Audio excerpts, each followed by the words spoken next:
Hola, ¿qué tal amigos del canal? Nostromo1138, nuevo vídeo y hoy a petición de uno de los suscriptores vamos a hablar de un libro que a mí me encanta, ¿vale? Es una maravilla de libro que se llama ¿Cómo se hizo Star Wars? Lo editó Planeta Cómic. Todavía además sigue siendo bastante fácil poder encontrarlo. Por Amazon lo tenéis, sale por unos 47 euros.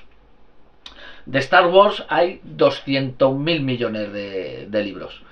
Desde que en el 77 se estrena la película, uno de los buques insignia de lo que luego sería la franquicia, porque tuvo muy buen ojo George Lucas, fue evidentemente no solo el merchandising de juguetes, figuritas, sino también de cantidad de libros, ¿vale? Con diseño de producción, con el arte de Ralph McQuarrie, cómo se hizo ahí, la lista es infinita.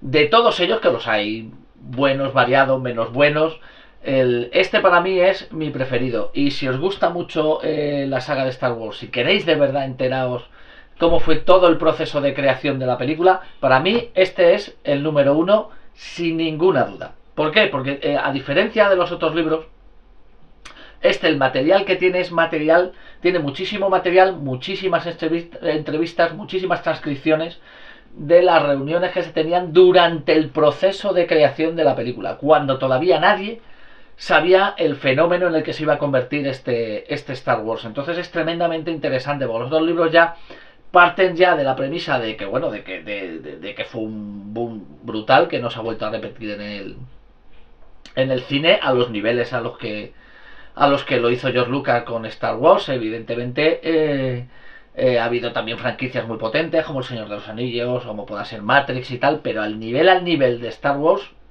eso de momento no se ha repetido. Entonces es muy interesante ver los problemas en los que se enfrentan, las discusiones que había, cómo va el proyecto evolucionando poco a poco en el momento en que no se sabía de qué iba esto. Tened en cuenta, fijaros, que esto se está gestando en esos años, en finales de los 60, 70, que era un año donde lo que estaba creciendo era ese cine mucho más rebelde, una entrada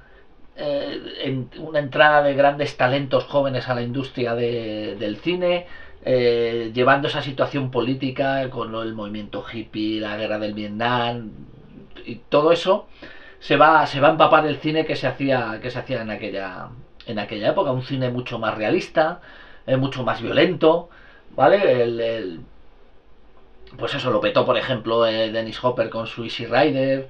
Pues luego vendrían directores ahí, pues eso, como Brian De Palma, como Martin Scorsese con sus Malas Calles y tal. Entonces, ese tipo en ese ambiente, en ese tipo de cine, de repente un jovencísimo George Lucas empieza a gestar esta película. Una película con un mensaje muchísimo más positivo, una aventura espacial, una space opera super clásica con muchísimas influencias tanto literarias como sobre todo como de seriales, que eran por las cosas que le gustaban de pequeño a George Lucas. Consiguió colarse sin que nadie supiera que iba a ser un pelotazo. Y todo ese proceso lo tenéis en este maravilloso libro, ¿vale? ¿Cómo se hizo Star Wars? Editado por Planeta Comics, ya digo. Se puede conseguir por Amazon sin ningún problema. Lo tienen ahora por unos 47 euros, ¿vale? Costaba 50, pues son 3 euritos que se ahorra uno. Por supuesto ha salido también el cómo se hizo el Imperio Contraataca y cómo se hizo el Retorno del Jedi. Y son para mí fundamentales, los mejores libros, ¿vale? Taschen hizo una grandísima edición de lujo, unos libracos enormes que costaban 100 y pico euros. ¿Vale? Luego tuvieron el acierto de sacar unas ediciones más chiquititas por 20 euros, que la verdad es que está muy bien todo el material gráfico que tiene, no está bien el contenido, no es que sean malas ediciones, pero no se le acerca para nada a lo que tienen estos libros de estas ediciones de Planeta Comics, ¿vale? Por lo tanto, pues bueno, son entrevistas más o menos, no daba al final, si ya tenéis material de Star Wars tampoco te estaba dando nada nuevo, pero sin embargo sí te lo está dando. Es una absoluta maravilla. Así que vamos a echarle un vistacito. Vamos a quitar la funda, que así va a ser más cómodo. La edición es una preciosidad, pero una auténtica preciosidad. Muy bien editado. El material gráfico que tiene mola un montón, pero el contenido es jugosísimo, jugosísimo, jugosísimo. Porque por supuesto tuvieron acceso a todos los archivos que tenía y que tiene George Lucas. Vale, mirad qué bonita presentación, ese dibujo de Ralph McQuarrie. Y ya os digo, os va a sorprender muchísimo, sobre todo su contenido. Vale, por supuesto vamos a tener al principio os va a contar un poco la historia de George Lucas, que ya sabéis que fue una especie como de niño prodigio, porque realizó un corto que fue muy premiado, que se llama THX 1138. Corto que llamó la atención de otro jovencísimo Francis Ford Coppola, que estaba intentando montar mirad, aquí los tenéis, una productora por su cuenta, la Zoetrope, porque querían salirse de lo que era intentar ser lo más independiente posible, sino depender de Hollywood, ¿vale? Le convencería para trasladar ese cortometraje a un largometraje. Película de ciencia ficción que a mí personalmente me encanta. Ciencia ficción pura y dura, mucho más adulta, no tiene para nada el tono de Star Wars. Que además, y existe, eso se ha sacado en... La edición que tenéis en Blu-ray ya es la edición remasterizada con el tratamiento de nuevos efectos especiales y trabajaron también los efectos de sonido. Bastante mejor que en Star Wars cuando se puso ahí a retocar. Aquí lo hizo con bastante mejor sentido. Y la película es una distopía de un futuro distópico tremendo, con la humanidad viviendo en el subsuelo, porque se supone que no pueden ir a la superficie porque está contaminado y tal. Es una sociedad que tratan a las personas como si fueran prácticamente robots. Te limitas a... Es una especie como de Gran Hermano, ¿vale? Del 1984 de George Orwell, muy desquiciado, con unas interpretaciones maravillosas de Robert Duvall, y por ejemplo sale también Donald Pleasant. Y os recomiendo muchísimo la película. La película no funcionó nada bien, fue un fracaso, pero eso lo que llevó es a que George Lucas pues cambió el rumbo. Dijo, bueno, pues este tipo de cine no me ha funcionado bien, necesito... Él estaba obsesionado con querer conectar con la gente joven, y realiza otra película que se llama American Graffiti, en el que está contando, transcurre en el último día de instituto de un grupo de amigos y tal. Y bueno, pues en las cosas están celebrando ese último día, las cosas que le pasan, o muchos de ellos ya dejarán de verse porque se irán a la universidad y tal. Y esa película ahí sí que dio en la diana y conectó muy bien con el público joven, y fue un auténtico éxito, pero dio muchísima pasta. Y a partir de ahí consigue poco a poco levantar su siguiente proyecto, que quería hacer pues una película de aventuras espaciales, muy en línea de la literatura pulp y de los libros y las... Mirad, pues viene por aquí, eso te lo va contando aquí y te va enseñando pues eso, las revistas como Amazing Stories y tal, que era lo que leía de joven George Lucas, y quería trasladar todo eso a Star Wars. También hubo un momento en el que intentó llevar Flash Gordon, pero había unos problemas de derechos tremendos y desechó la idea. Entonces pues bueno, decidió ir haciendo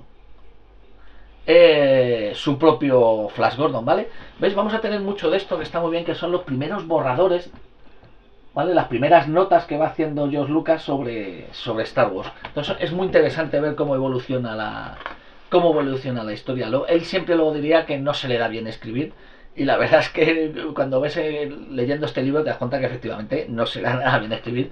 Pues tiene una historia que está llena de buenísimas ideas, pero aquello, si leías de primeras el guión, aquello era un batiburrillo de nombres rarísimos, de lugares rarísimos, que costaba intentar encontrarle sentido. Entonces, toda esta primera parte vamos a tener pues esa historia de esos comienzos con sus influencias, ¿vale? Tanto en cine, ¿vale? Un montón de fotos de archivo de George Lucas que no se habían visto, ¿vale? Mirad, aquí por ejemplo viene te cuenta la historia cuando entra en contacto con el grandísimo ilustrador Ralph McQuarrie, que un amigo suyo muy personal, productor de cine, le cuenta que está este hombre le está haciendo el diseño de producción para una película de ciencia ficción y se lo presenta para ver si puede hacer unos dibujos. ¿Por qué? Por lo que os decía antes, porque el guión, ese primer guión era todo demasiado confuso y tanto, cuando lo estaba empezando a mover por ahí no terminaba de convencer a nadie. Entonces George Lucas lo que se da cuenta es que necesita tener dibujos, tiene que presentar sus ideas en dibujos, que así le va a entrar muchísimo mejor a la gente, y evidentemente ve los dibujos de Ralph McQuarrie, lo contrata y Ralph McQuarrie empieza a diseñar, ¿vale?, los personajes y empezar a hacer esas láminas que todos conocemos, que son una auténtica maravilla, y que se lo presentaban a las diferentes productoras para que se hicieran una idea exacta de lo que iban a ver. Pues muy curioso, luego más adelante en los otros libros, Ralph McQuarrie tuvo momentos que lo pasó muy mal con Star Wars, porque era un tío muy tímido y empezó a tener fama cuando explota el fenómeno Star Wars, y con el retorno del Jedi tuvieron que convencerle para que volviera a hacer unos dibujos, porque no quería, él quería estar tranquilo con sus dibujos y tal, y le agobiaba un poco en lo que se estaba convirtiendo Star Wars. De todas maneras, Ralph McQuarrie diseñó muchísimo de Star Wars, pero también lo que hizo fue llevar a láminas en color diseños de gente que trabajaba en la ILM, ¿vale? En esa creación de la ILM, que es una auténtica... Mirad, los primeros bocetos de los carteles.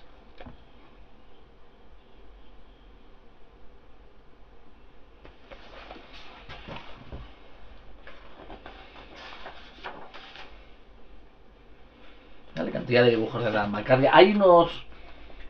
Hay una edición de las láminas de Ralph McQuarrie que son una auténtica pasada. Eso ya lo enseñaré en otro vídeo. Lo mostré en alguno de los primeros vídeos que hice, lo tenéis por ahí.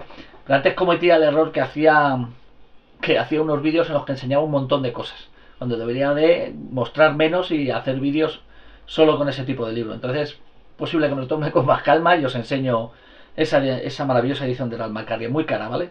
Costaba 200 y pico euros en su día el libro, pero lo tiene todo en una edición súper de lujo.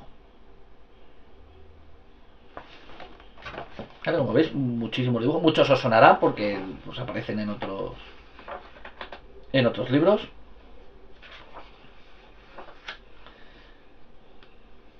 Por supuesto tendremos los storyboards, como no, que también han salido aparte en unas ediciones maravillosas. Los storyboards completos están tanto los episodios 4, 5, 6, y luego en otro libro están los episodios 1, 2 y 3, y son una pasada, porque además viendo los storyboards hay escenas como esta que os he enseñado. Pasa que no sé, está aquí la escena del brazo, no la sacan, que eran muchísimo más sangrientas. O sea, el combate del principio, cuando asaltan las tropas imperiales la nave donde va Leia, era brutal, los tiros en la cabeza con sangre, el Darth Vader le agarra uno por el brazo y se lo arranca de cuajo y tal. Fijaos, por ejemplo, ¿vale?, cómo ya se iban preparando bocetos de cosas que veríamos luego en las otras películas, ¿vale? Porque según iba avanzando el proyecto y se iba viendo la dificultad de lo que querían hacer, pues evidentemente pues lo dejaban aparte, y luego en las siguientes continuaciones pues lo aprovecharon. Que es algo también bastante habitual. Por ejemplo, a Spielberg le pasa con Parque Jurásico. Hubo un montón de escenas que había en el libro de Michael Crichton que no podían llevarlo, como lo del tiranosaurio en el río y en la catarata y tal, y sin embargo eso se lo dejó para la segunda película, ¿vale?, para la del Mundo Perdido, porque ya controlaban más la tecnología y tal, y se lo permitieron. Mira, aquí es ese primer equipo, esta foto de gente muy jovencita para empezar a crear lo que sería el departamento de efectos especiales. ¿vale? Volveremos aquí, hay mucho tratamiento. Aquí lo que tenéis son los diferentes tratamientos, vienen los guiones completos, con todas las variaciones que te las van explicando. Entonces es chulísimo ver cómo va evolucionando. Es una auténtica pasada. Es un libro, a ver, momentos se te puede hacer denso, pero es para leértelo despacito, no para pegarte aquí te pegues aquí una comilona de lectura a lo bestia. No, no, no. Tómatelo con tranquilidad porque es todo tremendamente interesante. Te lo vas leyendo de a poquito y lo vas a disfrutar. ¿Vale? Mucho material que no, a nivel de fotografías que nunca se habían visto.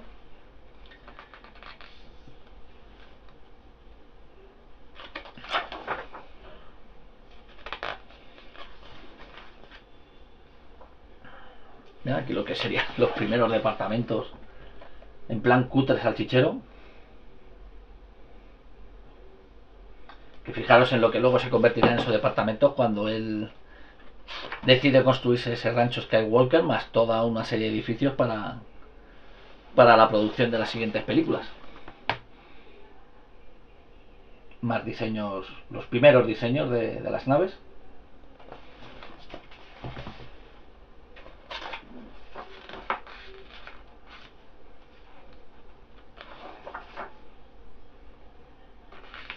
Mira, aquí trabajando en la sala X.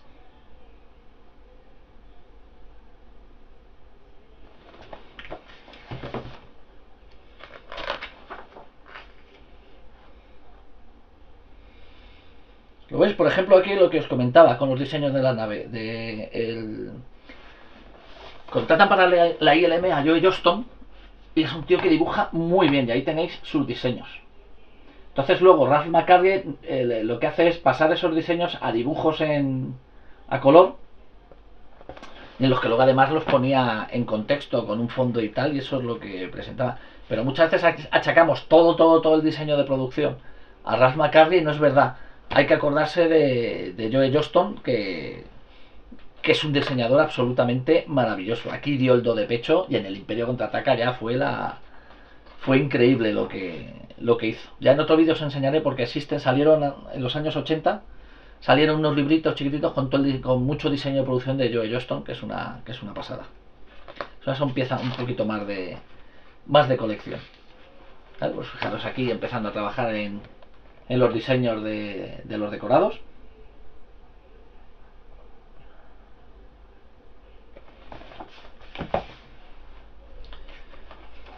Como veis, a lo mejor no hay libros que dicen, oh, esto lleno de ilustraciones a lo bestia con poco texto. Eso es, por ejemplo, lo que hacen con estos libros del arte de Star Wars, del Mandaloriano. Son muy bonitos visualmente, pero tienen poquito texto. Entonces, bueno, sí mola por ver los diseños y tal, pero esto aquí no se corta un pelo. Aquí hay muchísimo texto porque es que hay muchísimo que contar y os va a dar muchísima información. Entonces, a ver qué pasa. Aquí están haciendo fotografías de los exteriores donde van a rodar. Entonces, claro, es un libro muy completo, que eso es algo a mí que me gustó. Este tipo de libros son muy bonitos, tienes ahí los diseños, los disfrutas, pero la verdad es que luego lo lees y el contenido es que se queda muy corto. Lo que me encantó es que entra a machete, pero en todo, en todo. Luego, sobre todo, las transcripciones de las reuniones que tienen molan un puñado, porque ahí estás viendo pues lo que es el desarrollo y las peleas que había entre ellos, y es alucinante. A ese nivel, el del Retorno del Jedi a mí me sorprendió mucho, porque a mí me parecía que era como la más flojita de las tres, era donde se empezaba también a infantilizar un poco con los Ewoks y tal. Y mola mucho las peleas que tuvieron entre ellos, porque eso sí que fue una cabezonada de George Lucas. Y como el director y el productor y mucha gente del rodaje le estuvieron intentando convencer que quitara los Ewoks y tal, y no hubo manera. Y al director le decía, bueno, este está puesto aquí de pegote y tal. Pues no, a Richard Marquand le debemos gran parte de las virtudes del Retorno del Jedi, se las debemos a él. Y quedó un poco así como en segundo plano. Además tuvo muchos problemas en el rodaje con los actores, sobre todo con Leia. que estaba ya muy subidita y venían ya, claro, eran grupitos ya de amiguitos, John Lucas con Mark Hamill y Harrison Ford, y se creían que estaban por encima del director y lo tenían amargado, y el director ejercía de director y decía, me estás jodiendo los planos, ponte a trabajar bien. Pero la otra estaba allí en plan subidita porque sabía que no la podían echar. También era su época durita donde le pegaba al drinking y a la droga, cosa mala.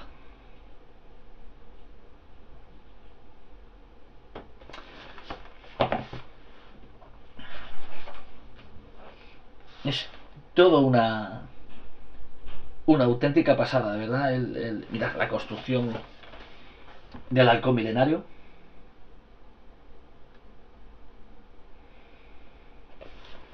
Claro, para muchos que ya llegan con mucho material o ya habían visto anteriormente más cosas de Star Wars, es difícil que les transmitamos la sensación de los que vimos de pequeño. Yo lo vi con 7 8 años, vivir el estreno de Star Wars, porque es que a nivel de todo era novedoso. O sea, aquello fue un espectacular. Veías en pantalla cosas que no se habían visto nunca en pantalla, nunca. El shock que produjo la primera vez que ves eso en cine es increíble. Esa primera secuencia con el destructor apareciendo en pantalla, eso se nos quedó grabado para toda la vida. Y solo el propio diseño de las naves, el propio diseño de los personajes, era algo totalmente novedoso. Y fijaros cómo ha llegado a día de hoy. Que gente que no conozca, que no sea fanática de Star Wars, o simplemente que ni siquiera, bueno, va al cine por entretenimiento y ya está. Pero si ve esos personajes los va a reconocer perfectamente. Una cantidad de años que lleva ya. Pues fijaros lo que sería verlo eso por primera vez. Aquí están rodando esta parte está muy chula por ver dónde están haciendo el casting con diferentes actores y te cuenta un montón de anécdotas. Ya sabéis que Harrison Ford se cuela porque lo conocía estuvo ya en American Graffiti haciendo un pequeño papel. Yo Lucas lo conocía cuando trabaja también de carpintero y se lo encuentra trabajando de carpintero allí en los estudios donde va a rodar Star Wars, y le cogen y le piden que le ayuden para que dé la réplica a los actores que se están presentando al rodaje, y lo que empiezan a ver es que efectivamente, ostras, que el que lo hace muy bien es él, y al final llega a quedarse con el rodaje. Mira aquí, diseños de los trajes, diseños de Chewie. Entonces es muy jugoso, pero como veis no está todo abarrotado de grandes ilustraciones, no. Hay mucho texto porque cada cosa que te ponen en fotografía te lo va a explicar bien, te va a contar un montón de anécdotas. Volvemos otra vez a tener cada revisión que se hace de guión, te lo van a sacar. Aquí esta foto mola mucho porque se iban a una chatarrería y iban cogiendo trastos para ir construyendo lo que es los decorados y las armas. Mucho, hay muchos de los elementos que recuerdan armas de la Segunda Guerra Mundial, a trajes de la Segunda Guerra Mundial, y ya porque estaban cogiendo el atrecho que se utilizaba en películas que tenía 20th Century Fox para hacer películas de la Segunda Guerra Mundial. Lo tenían ahí guardado y eso es lo que fueron aprovechando, porque tampoco tenían tanta pasta. Mira aquí, diseñando y construyendo las unidades R2.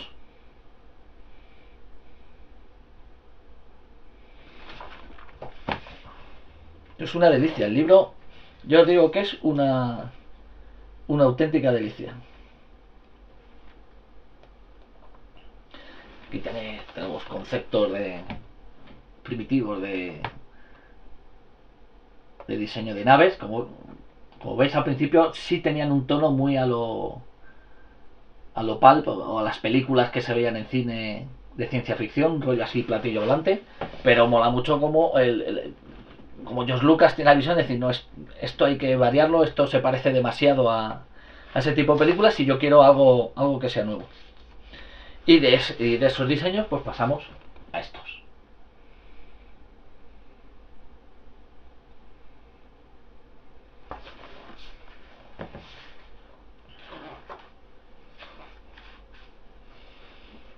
Aquí fotos de la construcción del decorado del halcón milenario, una auténtica maravilla. Otra nave icónica, ¿vale?, que quedaría grabada en la mente de todos nosotros. Ya es difícil que dime el nombre de alguna nave espacial que seguro que la primera que sale será siempre el halcón milenario.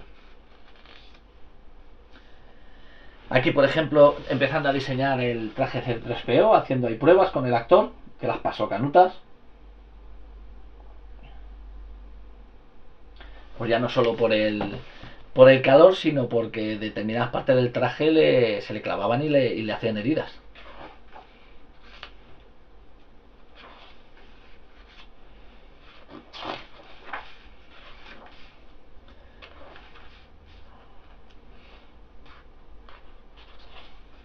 Bueno, aquí, ya una vez que empieza el rodaje, ¿vale? Toda esta parte ha sido lo que es la preproducción, además va en orden, que está muy bien. Ahora estaríamos ya en la zona de cuando comienza el rodaje. Entonces ya el rodaje en Túnez. Y como no, pues contará todos los problemas que tuvieron. Como no, siempre aparecerá en algún momento determinado una tormenta que se lleva todos los decorados a hacer puñetas. O los problemas que tuvieron con el calor y la arena y tal, pues no solo con las cámaras, sino también con las unidades R2 y tal. Entonces esta parte también está llenísima de anécdotas muy divertidas.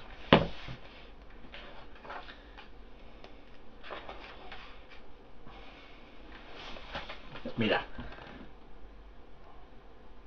cogieron a gente cercana allí, de un pueblo, para que hicieran de Stone Trooper y de Tusken.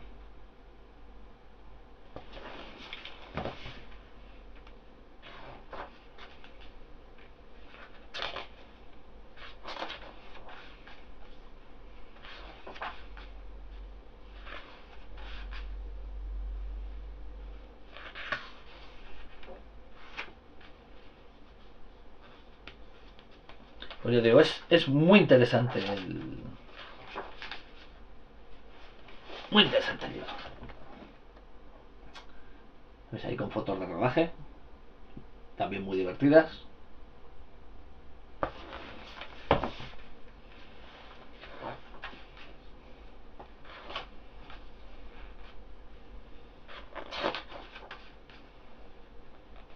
Tenemos la escena cuando están ya cuando se encuentran ya con Han Solo. Esta es la secuencia donde en un principio Jabba the Hutt estaba rodado con un actor. ¿Vale? Luego ya sabéis que en una reedición de la película ya lo convierten como el Jabba the Hutt que conocemos en el Retorno del Jedi, que lo hicieron de forma digital, que quedaba como el culo. Se volvió otra vez a trabajar esa imagen digital con otro Jabba the Hutt que parecía un poquito más real.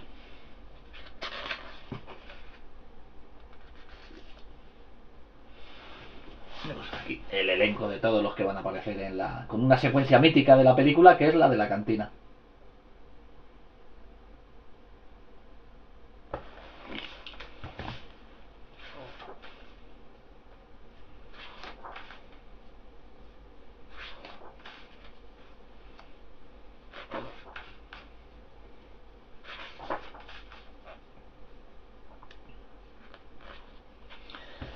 Y aquí tenemos lo que es el rodaje en la Estrella de la Muerte. ¿Vale? Que para ahorrar costes aquí lo que hicieron eran las paredes eran móviles, iban por paneles que se podían mover, se quitaban y se ponían y aprovechaban el mismo plató para rodar diferentes secuencias.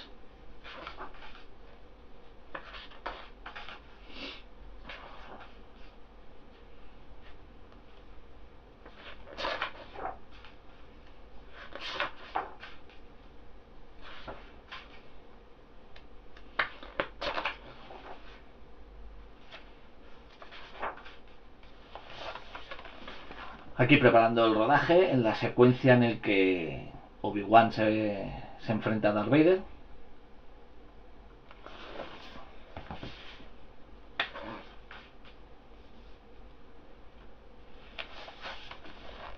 Y aquí tenemos la escena de rodaje con el grandísimo villano que nos daría esta película. Con un villano absolutamente icónico, no solo de las películas de ciencia ficción, sino de la historia del cine. Tenemos aquí fotos del hangar cuando ya se preparan para el ataque final.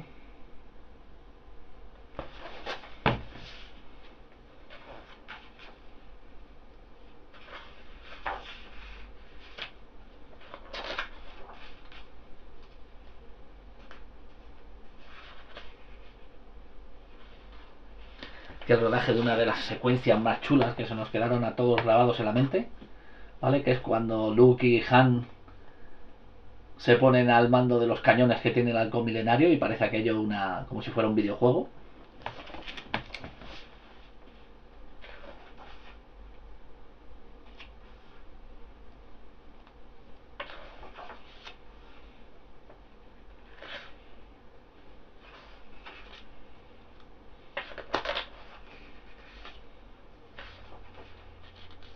Y aquí ya entraríamos en la postproducción, ¿vale? Aquí ya nos empezaría a contar la historia de la ILM. Cogiendo ingenieros, gente muy jovencita, para intentar inventar y crear unos efectos especiales que no se habían hecho nunca, ¿vale? Es donde conocería a John Dykstra y que le hablaría de que él quería inventar una máquina que fuera controlada por un ordenador para que repitiera el movimiento exacto tantas veces como fuera posible, con lo cual tú podías rodar diferentes elementos y luego esa película, si las ponías todas juntas, el movimiento de cámara iba a coincidir y de esa manera iban a poder rodar esas secuencias con naves espaciales que hasta entonces no se habían hecho. Lo que pasa es que luego, porque John Dykstra ya en el Imperio Contraataca no estaba, tuvieron problemas en función de la autoría de esta nueva forma de rodar, de esta tecnología, y cojo con George Lucas, que con la historia de los derechos y tal es muy peleón. Vale, pues aquí ya tendremos pues eso, un montón de material de cómo trabajan en la ILM, que también en un principio era la gente muy jovencita, muy rollo hippie y tal, y se traían un cachondeo por allí, la marihuana, te lo viene contando, aquello iba y venía que daba gusto. Que de hecho a George Lucas llega a tener casi un conato de ataque al corazón, porque se estaba acercando la fecha de estreno y prácticamente no tenían planos de efectos especiales, no habían hecho nada. Y tuvo que ponerse allí las pilas y que se pusieran en marcha, porque es que si no, no llegaban. Porque teniendo muy buenas ideas, eran grandísimos artistas, pero se dispersaban muchísimo porque aquello era un antro de drogas y alcohol que tela.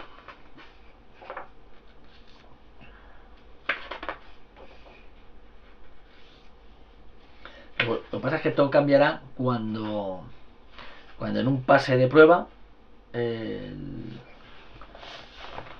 han finalizado lo que es la secuencia inicial, y cuando ven esa secuencia que os digo del destructor imperial que aparece en pantalla y atraviesa toda la pantalla llenándola toda ella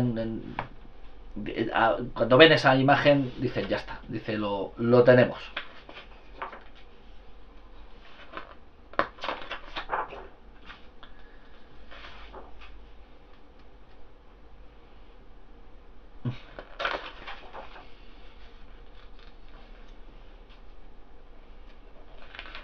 Mirad, aquí por ejemplo están grabando la secuencia de los títulos de crédito iniciales. El que hubiera títulos de crédito iniciales, eso se lo debemos a Brian De Palma, amigo de George Lucas y Steven Spielberg. Y es que él decía que le parecía muy confuso la película. Dice que es que hay cosas que no se explican, yo no termino de enterarme muy bien qué es lo que está pasando aquí, quiénes son estos, quiénes son los malos, de dónde vienen y tal. Entonces le dijo, coño, pon por lo menos algo al principio, pon unos carteles explicativos para que la gente se sitúe. Y de ahí sale el comienzo tan icónico de Star Wars, con las letras marchándose, y vemos esa explicación que se pierde en el espacio. Pues eso se lo debemos al gran Brian De Palma. Mira, aquí tenemos toda una serie de May painting, esas pinturas que se hacen sobre una transparencia, sobre un cristal. Algunas de ellas hechas por el propio Ralph McCartney.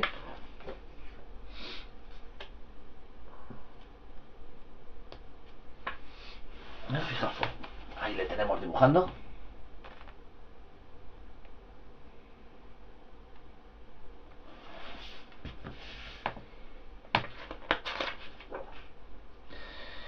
Y por supuesto no podía faltar John Williams. haciendo la banda sonora. John Williams hace la banda sonora de Star Wars, recomendado gracias a Steven Spielberg. ¿Vale? Steven Spielberg en el 75 había estrenado su mega éxito de Tiburón, porque en un principio George Lucas tenía idea de poner música clásica, y es Spielberg el que le dice: espérate, mira lo que me ha hecho este en Tiburón, que me ha hecho una banda sonora espectacular. Habla con él, se lo presentó, y fue brutal, pero brutal. Cuando comienza la grabación de la banda sonora, George Lucas llama a Spielberg con el teléfono y dice: mira, escucha lo que me ha hecho este hombre, y aquello fue bestial. ¿Vale? Un montón de fotografías con grabando esas maquetas. Bueno, viene muy completito el libro, pero sobre todo lo interesante es el texto, que os va a contar cantidad de anécdotas.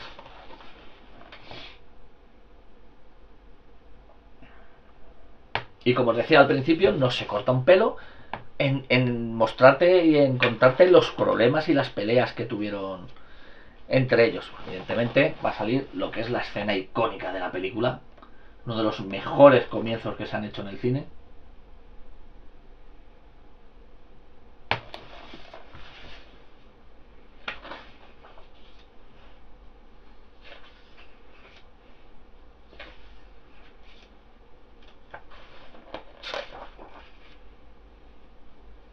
Y aquí ya tendremos lo que, en la última parte, lo que tendremos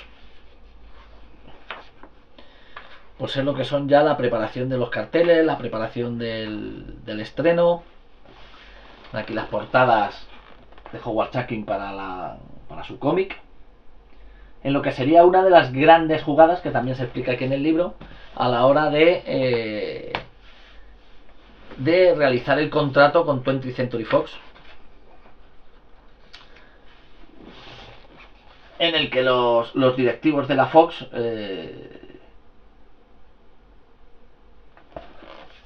creen que están jugando con George Lucas y le ceden todo lo que pide a nivel de merchandising, de lo que son los cómics, de lo que es la edición de la banda sonora entonces en discos, en LP, que para nada pensaban que aquello se iba a vender, y se convirtió en uno de los discos más vendidos de esos años. El merchandising, pues ya sabéis, hasta el día de hoy la cantidad de pasta que han dado en una jugada más, y fue porque los de la 20th Century Fox pues no pensaban que eso fuera a dar dinero.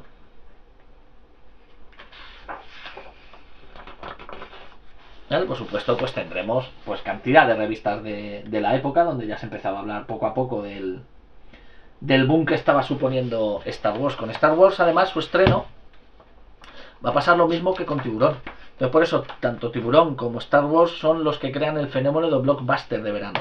Y era porque en aquella época el verano no era una buena época para estrenar. Que te estrenaran una película en verano, lo que significaba que no tenían mucha confianza en que fuera a dar mucha pasta, porque no consideraban que fuera que la gente fuera mucho al cine, que la gente estaba más a irse de vacaciones, y ya está, y pasaban del tema. Eso se rompe primero con Tiburón, y luego sería con Star Wars, convirtiéndose ya en el inicio de lo que es un blockbuster de verano. A partir de ahí, ostras, pues parece que en verano sí se pueden estrenar grandes películas de determinada temática, que parece que funcionan muy bien. Vale, aquí he puesto dibujitos graciosos y mensajes que se mandaban Lucas y Steven Spielberg cada vez que alguno sobrepasaba en éxito entre aquella y al otro, pero siempre de buen rollo, para mantener una amistad pues eso, desde sus años de estudiante.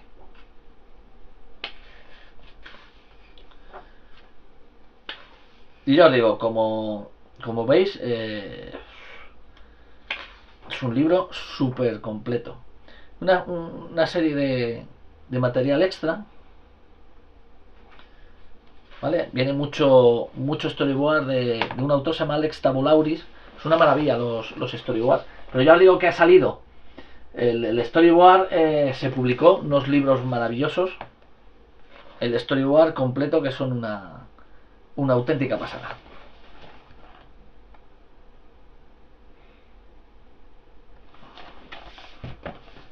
Son otros libros, para mí yo creo que son imprescindibles. fijaos lo que decía aquí, el combate, ya mucho más violento que lo que luego saldría en la película.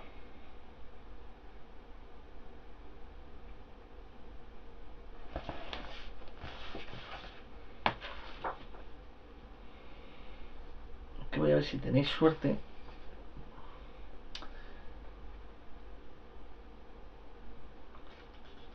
Sí, aquí sale, mirad, esta es la escena que os decía donde Vader le arranca el brazo a un rebelde.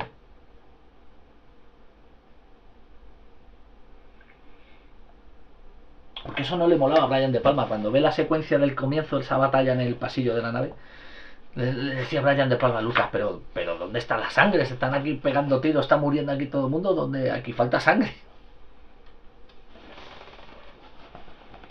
Muy bonitos storyboards, muy completos.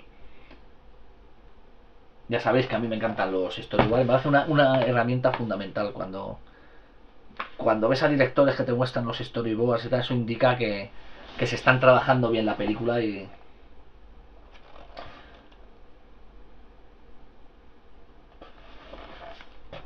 es una pasada. Y hay muchísimo, muchísimo storyboard. Muy completito.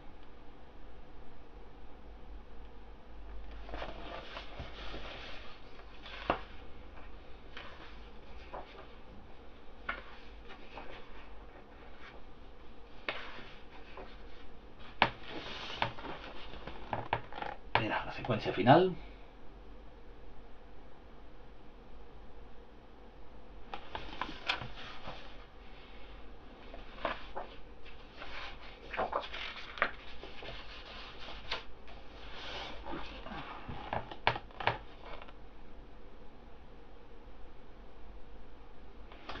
Muy interesante el libro, la verdad es que es muy viene muchísimo, muchísimo storyboard.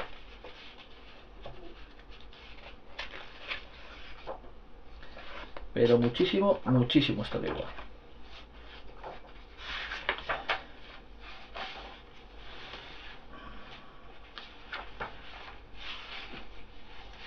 Merece muchísimo la pena. Ya os digo, lo tenéis hasta ahora mismo por 47 euros en Amazon. Es todavía bastante fácil de encontrar y la verdad es que merece mucho la pena. Es lo que tiene que ser un libro de estas características. Tiene material gráfico muy bueno, pero su contenido, lo que vais a leer es súper completo, da muchísima información. No es solamente un libro muy bonito, unas fotografías muy bonitas y luego el resto, nada. Ya en algún otro vídeo lo he comentado, yo me llevé una decepción bastante grande con los 2 libros que se han hecho de Dune. No son espectaculares la edición, una edición de lujo, con unas fotografías espectaculares, pero lo que me está contando, la verdad, yo lo que quiero es que me cuentes como lo que cuentan aquí, cómo se gesta esa película, todo lo que es el proceso de gestación de la película de los diferentes departamentos. Y sin ocultar absolutamente nada, ha habido problemas, también los problemas, la parte buena, la parte mala. Eso es lo que tiene que ser un libro de estas características. Y ya os digo que este maravilloso Cómo se hizo Star Wars, editado por Planeta Comics, lo cumple de sobra. Para mí, por supuesto, es algo personal, pero para mí es el mejor libro de Star Wars, sin ninguna duda, junto con los otros 2, evidentemente, con el del Imperio Contraataca y el Retorno del Jedi. Pero el top número 1 de los libros de cómo se hizo. Es una auténtica maravilla, es un ejemplo de verdad de cómo se deben de hacer este tipo de libros. Pues ya lo sabéis, facilito, estupendo el libro, fácil de encontrar. Para lo que traen no es excesivamente caro. Hay otros libros que cuestan muchísimo más y traen bastante menos. Y ya os digo, por Amazon sin ningún problema. Pues si os ha gustado el vídeo, lo que os pido siempre es darle a ese like, apuntaros al canal si no estáis apuntados, para que crezca más esta comunidad friki, que está creciendo bastante. De hecho no me lo puedo creer porque el canal está monetizando, que jamás me pensé que pudiera monetizar. Lo puedes hacer también muy bien porque te da también es una hostia de realidad. Bueno, ya monetiza esto, vamos a hacer aquí un pastón y tal. Te ves luego en en la aplicación donde te dice lo que vas acumulando por publicidad, dices tú, pues qué guay. Pues bueno, pues a día de hoy pues tengo 3 euros, que está, pues qué bien. Pero ya os digo, por supuesto, daros muchísimo las gracias porque el canal está creciendo gracias a vosotros. La comunidad cada vez es mayor, cada vez interactuamos más. Hay ya con un montón de gente que, oh, pues pilla esto de aquí, pilla esto de aquí. Ya os digo, esto fue además uno de los suscriptores que, joder, pues podías hacer un vídeo sobre esto para verlo y lo voy a hacer. Ha habido gente que me ha pedido algunas más cosillas que es súper interesante. Me pidieron hacer uno sobre Legend de Ridley Scott, una película a recuperar que a mí me encanta, que por supuesto que lo haremos.